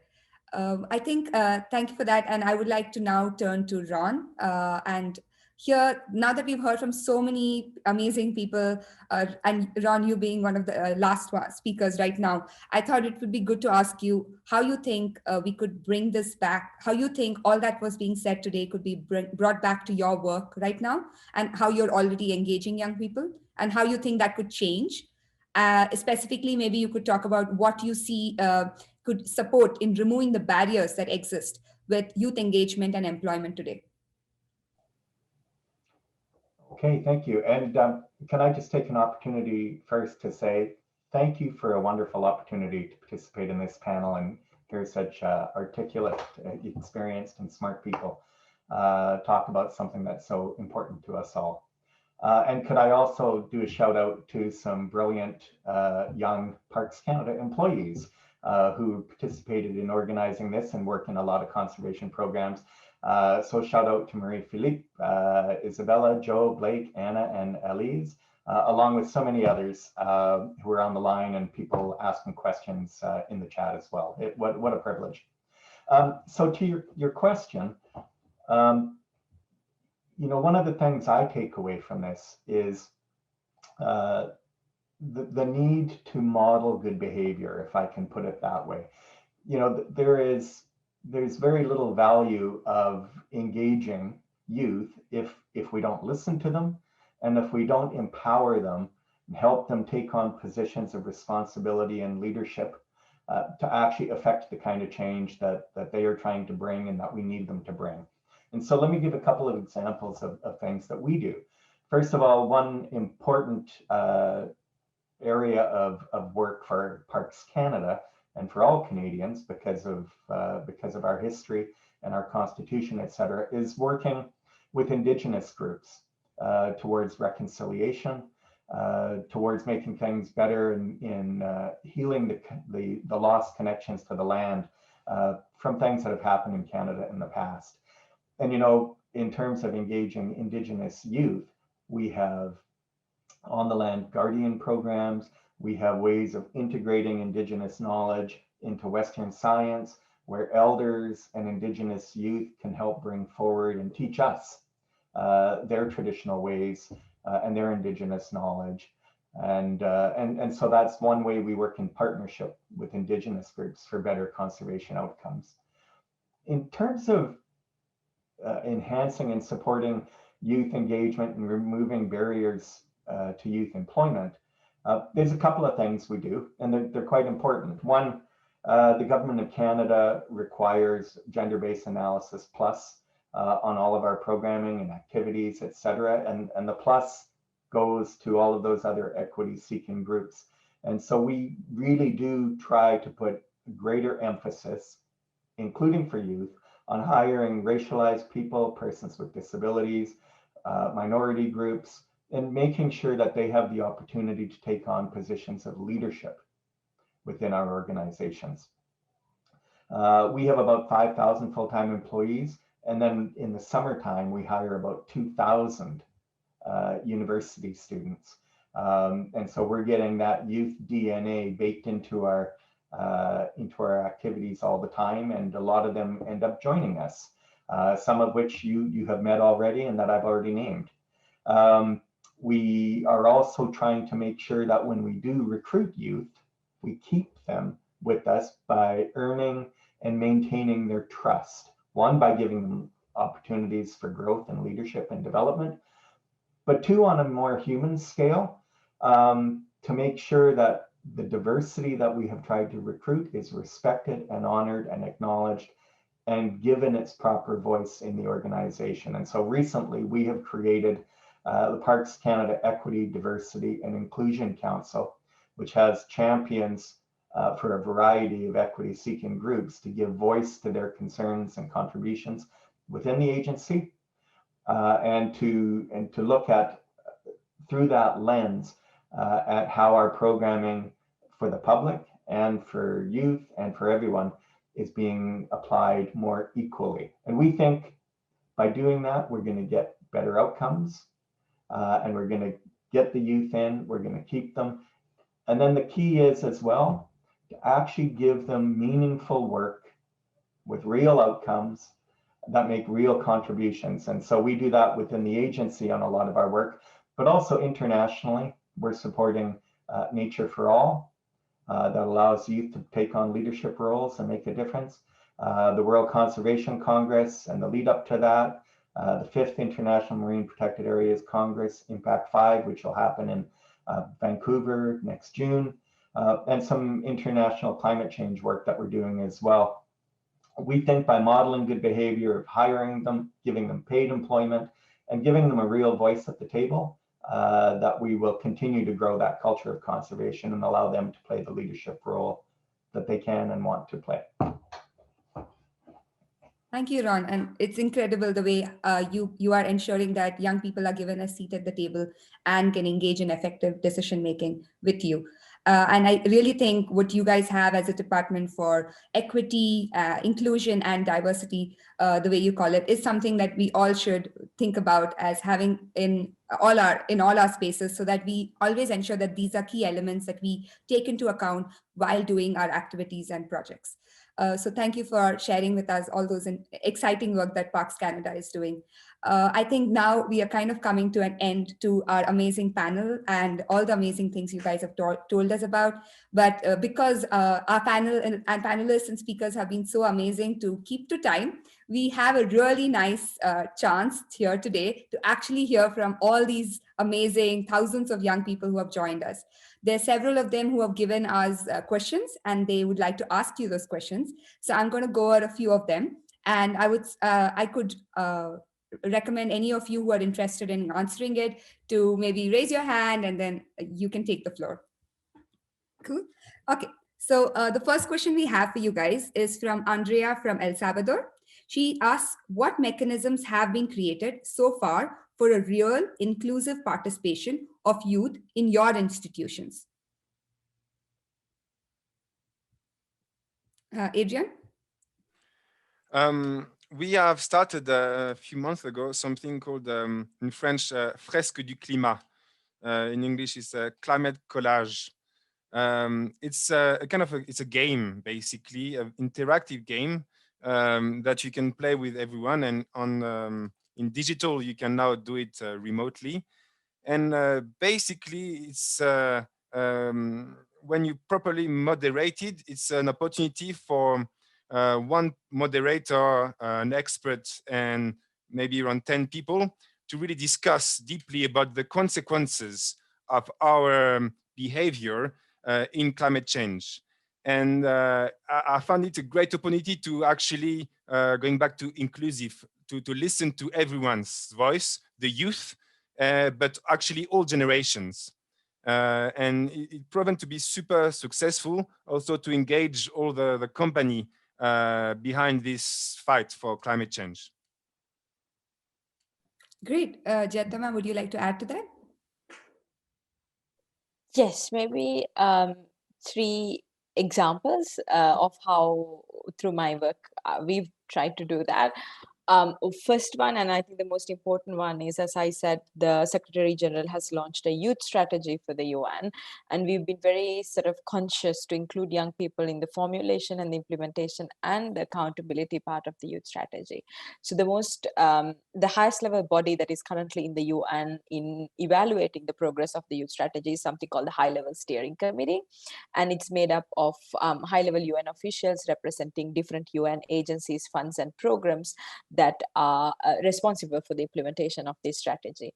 And in this committee, we have dedicated 2 seats for representatives of coalitions of civil society organizations. So not individuals, but those young people who represent large groups of youth civil society networks to sit in this steering committee and have an equal decision-making power as the UN representative. So this is considered to be one of the first bodies in the UN that has direct civil society participation in terms of internal decision making.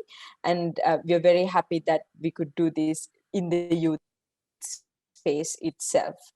The second one is the UN Secretary General's Youth Advisory Group on Climate Change.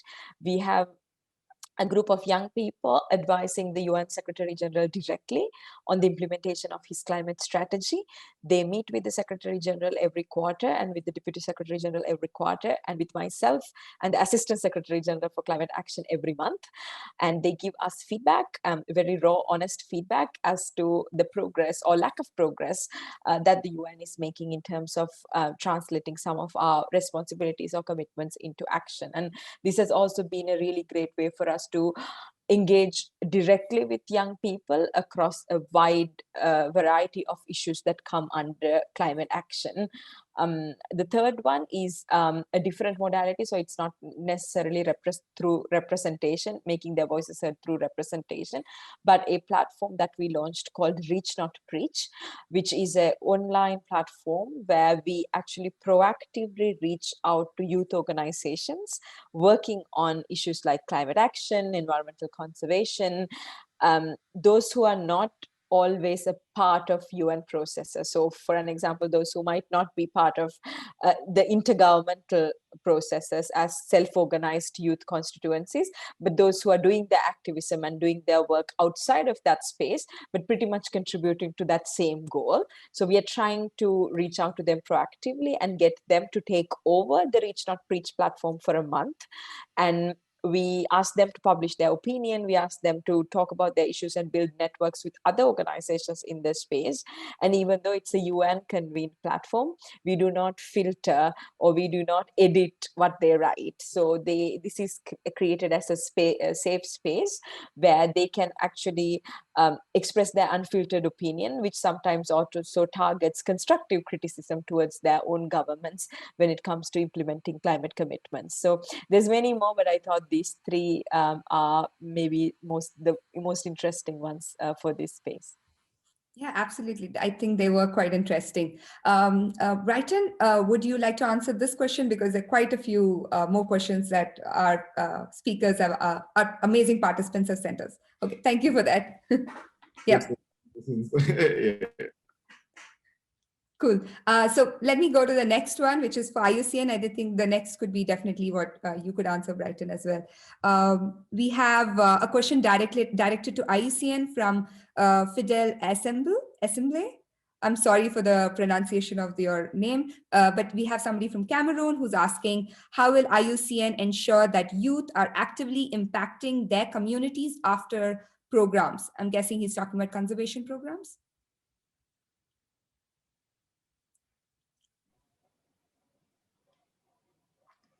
Thank you. I'm not sure I understand quite well the question, but let me give it a shot. IUCN carried out last year a review of IUCN's engagement with youth. It was a big review that was carried out to seek how IUCN is engaging or not engaging sufficiently youth in its work. And so that review was translated into a report that is now being assessed. What do we do in response to that? What came out of that?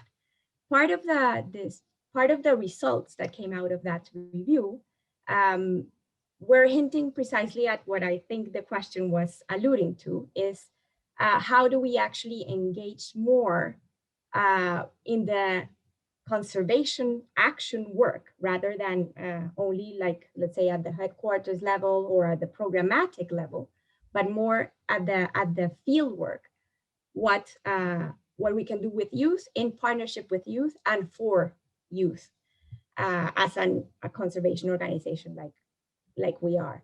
And here I think that it starts with small steps, but I would imagine that in the right direction, and we all hope that it's in the right direction. And it's with being more how do you say that in English? À l'écoute, to listening, in a listening mode to what youth activists and practitioners are saying in the field. And when we engage them in projects, implementation, and all the rest of it. And we have a very important arm in our program, in our programs on the ground. Our project teams, our regional office have a direct contact with our members. Most of them engage youth in one way or another. And so it's one part is listening to what they're saying, how they want to be engaged. And another part is putting the right structures in place, being it at the secretariat level, being it in conjunction with our commissions, at the research and more knowledge level, and also, of course, with our members when we implement projects together with them.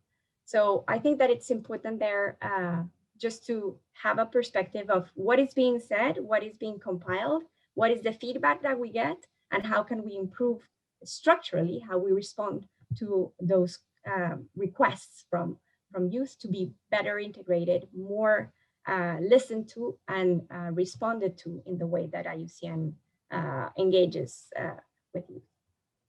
Yeah, I mean, being reflective is something that is a really cool thing, and it is really important. So it's great to see that IUCN is doing that.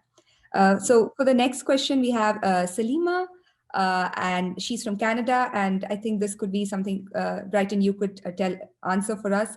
She's asking us, how do we ensure that wide, diverse young people aren't diluted in engagement of meaningful outcomes?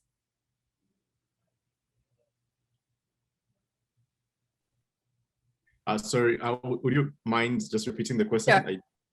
Yeah, so the question is, how do we ensure that the wide, diverse young voices aren't diluted in engagement for meaningful outcomes?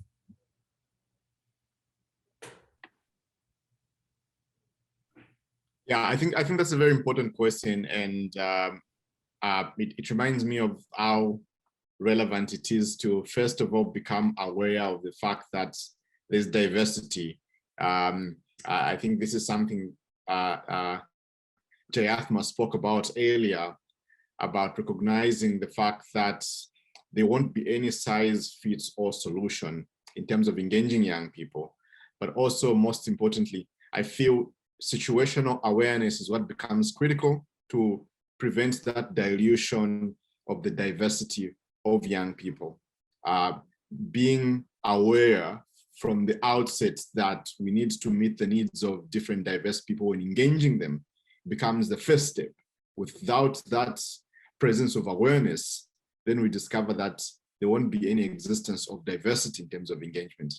But I think also the open-mindedness to accommodate the different needs, desires and aspirations of young people coming from diverse backgrounds is what becomes even more critical, because without having the open-mindedness that young people are coming from backgrounds, belief systems, principles and values that are different, then engaging them in their own uniqueness becomes another hurdle. So I think it's the situational awareness, the systems awareness, and the emotional intelligence needed in institutions to engage young people coming from diverse backgrounds, but also the diverseness in their very existence as young people. So I'll point to those two key ingredients: institutional and systems awareness,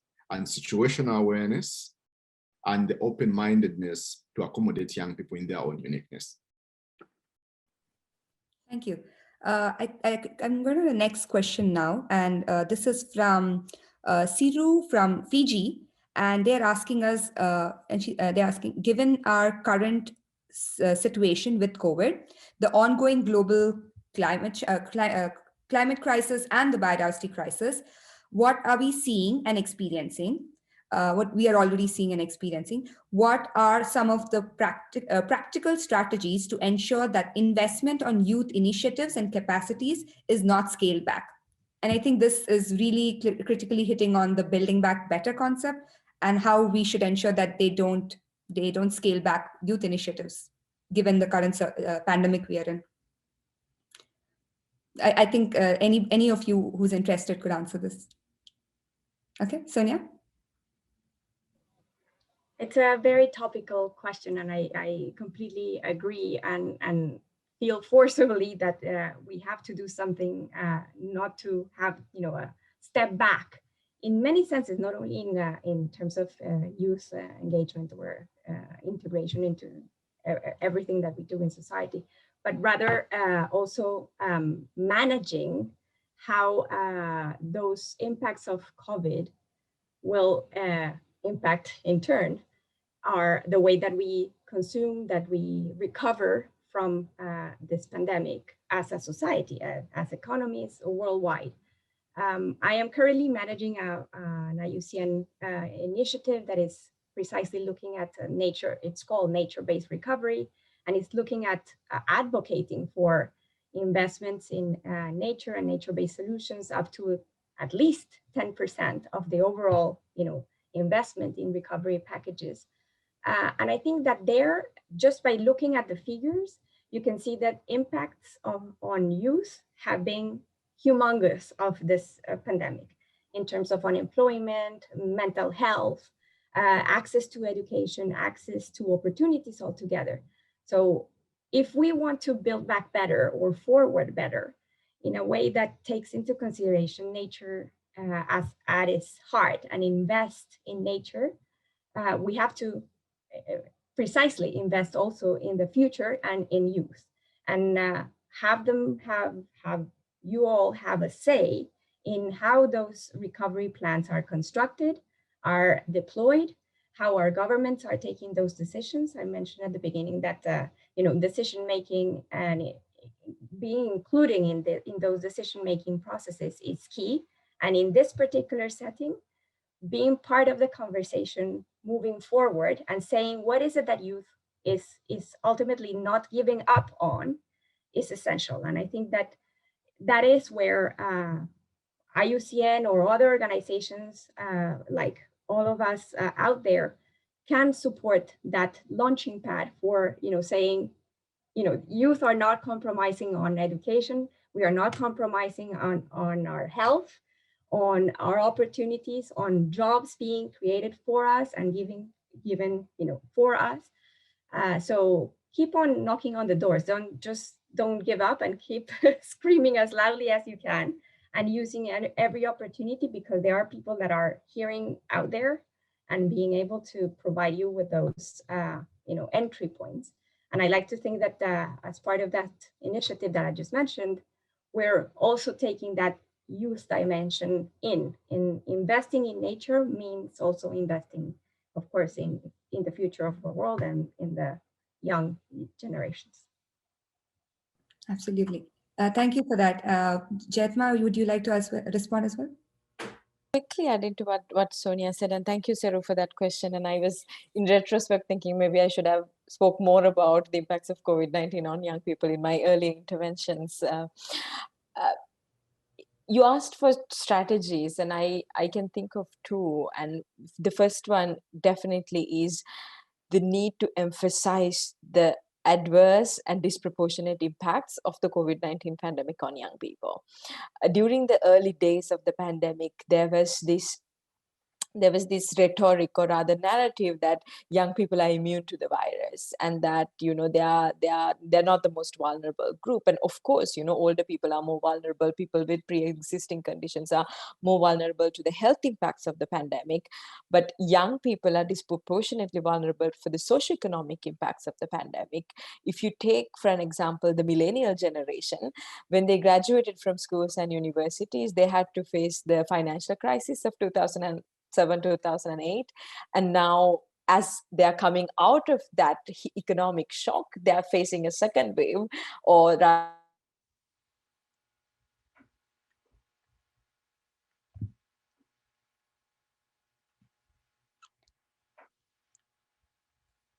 Jetma, did you lose your internet connection?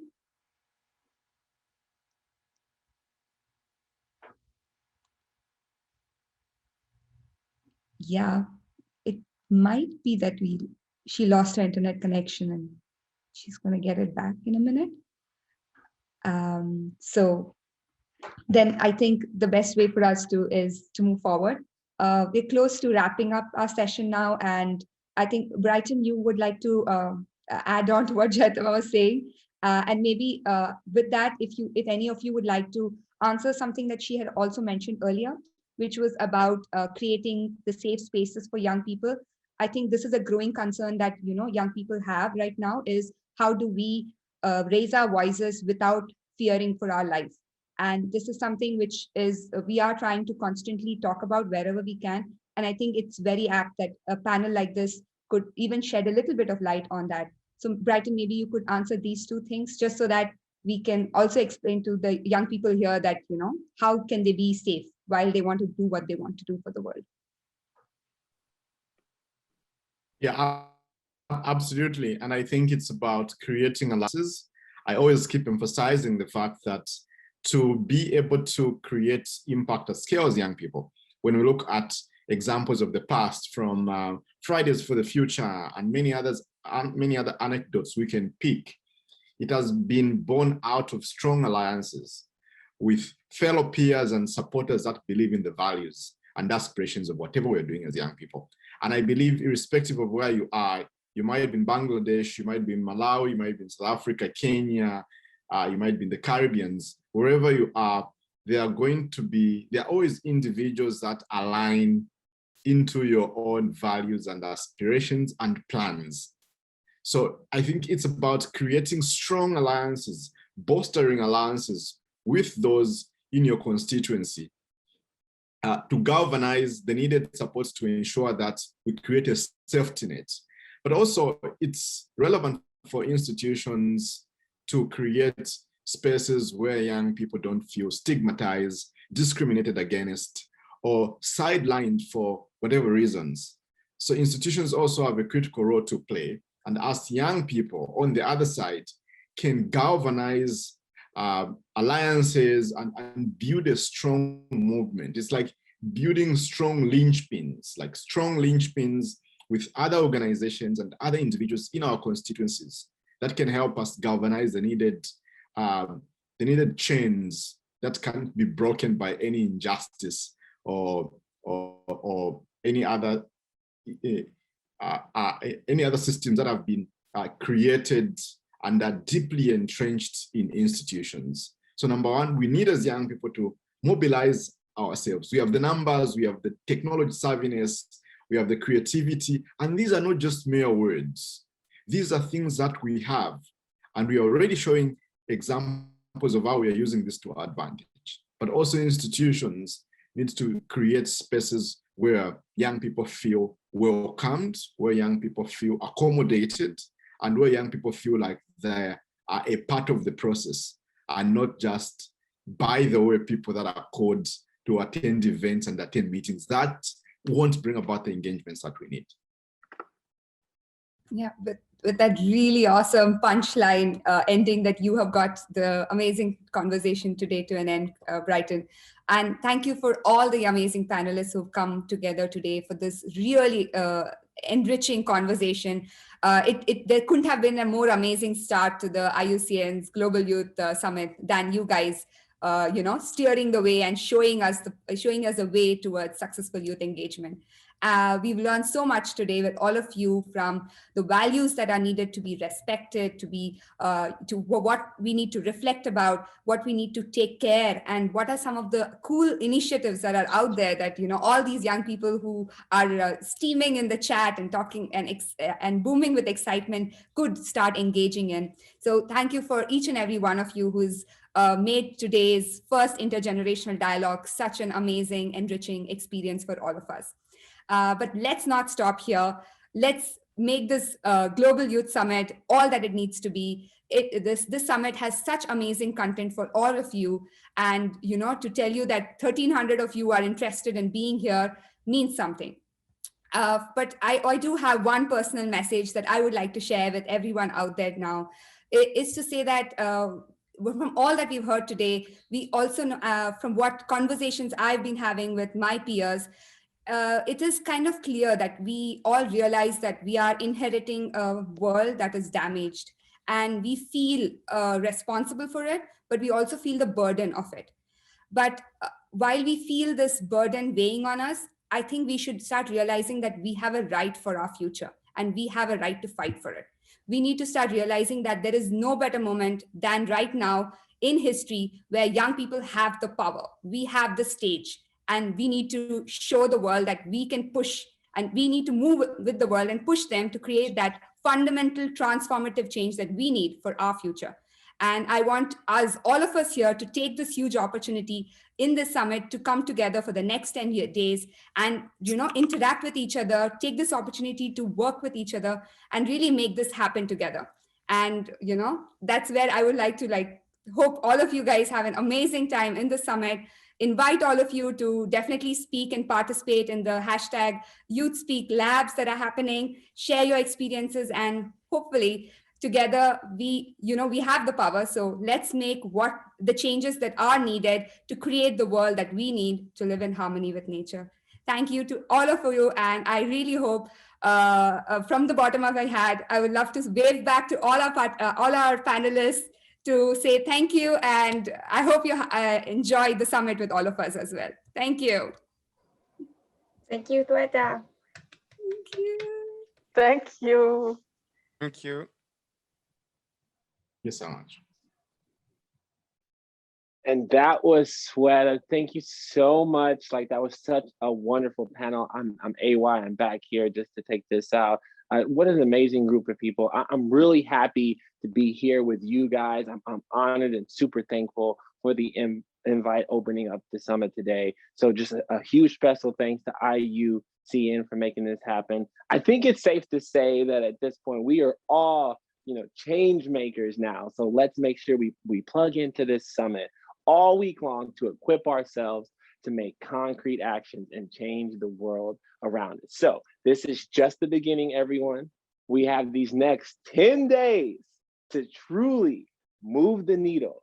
I believe in us, in all of us. So please check the chat box to see how you can stay up to date on all the programming and keep an eye out on all of our social media handles for the latest from the summit. There's an awesome group hashtag, and we've got really responsive people in the chat box to keep everyone plugged in to making change all through the week. I want to hear from all of you. So shout out your favorite part of the opening on social media now. Make sure you tag us. Tell us what's inspired you. That was such an awesome panel. A shout out to Jay, the youth envoy. Thank you again for making me a young leader. Just comment about some of these things that you guys are seeing. Tell us what you're most excited about. Let's go.